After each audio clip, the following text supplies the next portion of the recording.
Thanks to the poor quality of the YouTube app over the last couple of days, I've been unable to stream neither for as long as I would like or as often as I would like. So I've taken to recording and then uploading after that as I did in the past. Hopefully this app will get fixed. I'm not betting on it. It's probably at the bottom of their agenda, but nonetheless, the topic of how the internet kicks someone when they're down is twofold. It's indirect and it's direct. So indirectly, a lot of times has to do with what's presented to us. Now, there's some in kind of tying it back to the relationship thing. Let's say you're a guy that isn't successful with romance. You've been turned down a lot, or if you're a woman, you have had partners, but it didn't work out. There wasn't a connection, whatever. And then you click on uh, one of these. You're on a computer, one of these providers, such as Comcast or something, and your browser automatically gives you the news feed, and in the news it says this celebrity is marrying such and such. Um, this celebrity is announcing their engagement to this person. It brings you down because you think to yourself, here I am struggling over and over and over again to do something because this other person's status and notoriety, they've had people throwing themselves at them, whether they're male or female, or something of that sort.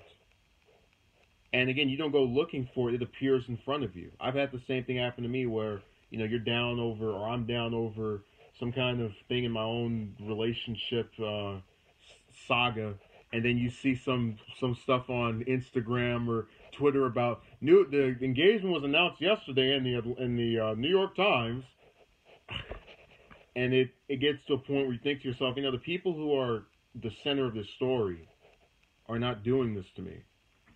I'm not angry toward them for having a, I guess, fulfilled life. I'm upset with this being shoved in front of my face when I didn't go looking for it. Kind of similar to YouTube recommendations if you think about it. Which there are a lot of accounts on here where there are just these couples upload various videos together, but I don't even see those being recommended. You have to go and look for them, or they have to come across through some other means, which is why they don't bother me. And they wouldn't bother me for the sake of their content, but just the fact that it's being pushed in front of you. The other one's more direct, where you'll have people who actually go and tell you, "Hey, look, uh, you know, you're this way because of that way," and it aggravates you because remember, these are individuals who either, if you've met them in real life, you barely interact with them, or you knew them in the past, or you've never known them at any point before. They're saying things that even if you know they're not true, you know that if you go and try to argue the fact, or argue that these claims of theirs are not correct, you'll be seen as someone who's responding to the negativity, and it will be looked upon as you as someone who can't take mean things to heart. Um, but it also goes back to this idea that we have various other issues we deal with outside of being online.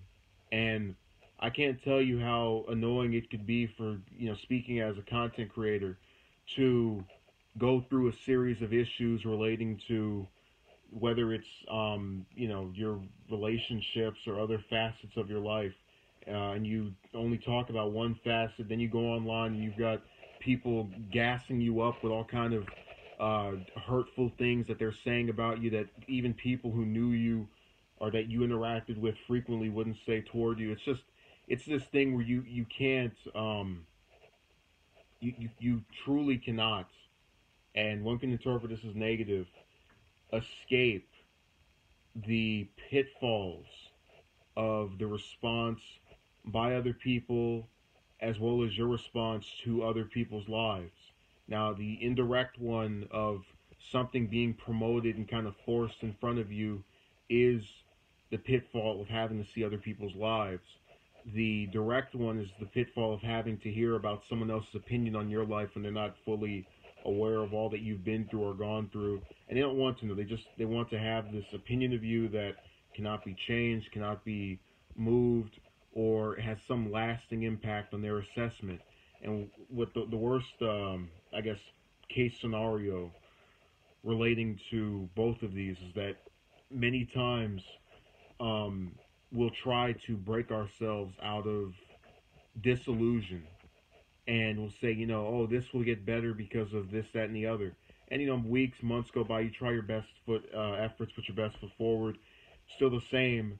And then you have someone else who's actually achieved it or achieved something very similar to it. So let's say there's someone who wants to go to, um, I don't know, a certain school, and they get the best grades they think they need for the school. They get turned down. Then they go read online from one of their friends or somebody else that's in their circle getting accepted to that school. It hurts you. And look, you have no ill will toward that person, but it's this idea that misery loves company.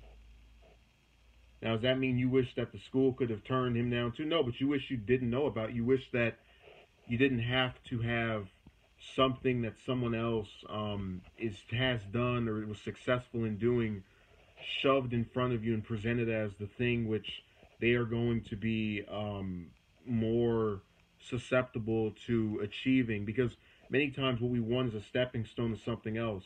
This person wants I don't know, to have some high paying job so they can eventually have some large house with fancy cars or whatever. And then you go and you see someone else who's done that, and especially if they're in your same generation, you feel bad over it.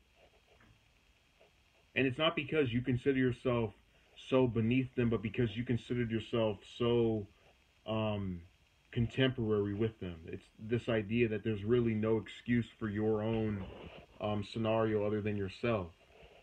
And that induces, at least in me anyway, a melancholy that cannot be sustained, and that I've tried to alleviate and also get others to do so with themselves by saying the first thing you have to step to getting rid of a problem is acknowledging a problem. Um, and one of those problems is our attitudes toward these issues, but also it's the other factors that we don't take into account. So, for example, um, maybe in that earlier case I brought up, the student who got in didn't have the same administrative board saying the same things of him, or he had different people that assessed him and he was able to get in over that. It's there's such a wide range of factors that go into things, and when we are online and in this individual based society, we're told that it's because of who we are, and it was you and you're the one who did that, and it doesn't bode well for how people feel amongst themselves. And that's really what needs to be learned here. Whether or not I manage to do anything on my own, there's always some second hand that plays into that. Now, that second hand isn't always that big, but a good example would be, let's say I'm going to sleep. I have to get up at work at 6 in the morning, and my neighbor has some car that's going. So I don't go to sleep until 2 or 3 hours ahead of that hour we're supposed to wake up, and I miss work. You know that the other factor, or that the factor that played into me not being able to meet my sleep schedule, was this person who chose to have something go off in the background that messed me up for a prolonged amount of time, or that woke me up. So what I'm saying here is that the internet can be a very great place. It's gifted me with many of the things I think I'm educated on, and it's allowed some people to meet others who they feel very compatible with, either platonically or romantically. But it is a cesspool for this backwards thinking that the only purpose we can serve when it comes to those we don't like is, instead of ignoring them, giving them the attention of writing these hurtful and nasty comments directed toward them. And I hope people that have those things said of them will recognize there is only one life for us all to live, and you have to move in a direction that is not so focused on a person you have contempt for. Um, and ultimately, if you do have a disliking for someone, you either cannot say anything about them at all, or at the very least make it appear in a way that is not just, oh, this person's horrible. Actually pad out why you don't like these certain things, because it gives the idea that if this person wasn't this way, you wouldn't have a problem with them. And I think that's the best case scenario for all of this. So thank you.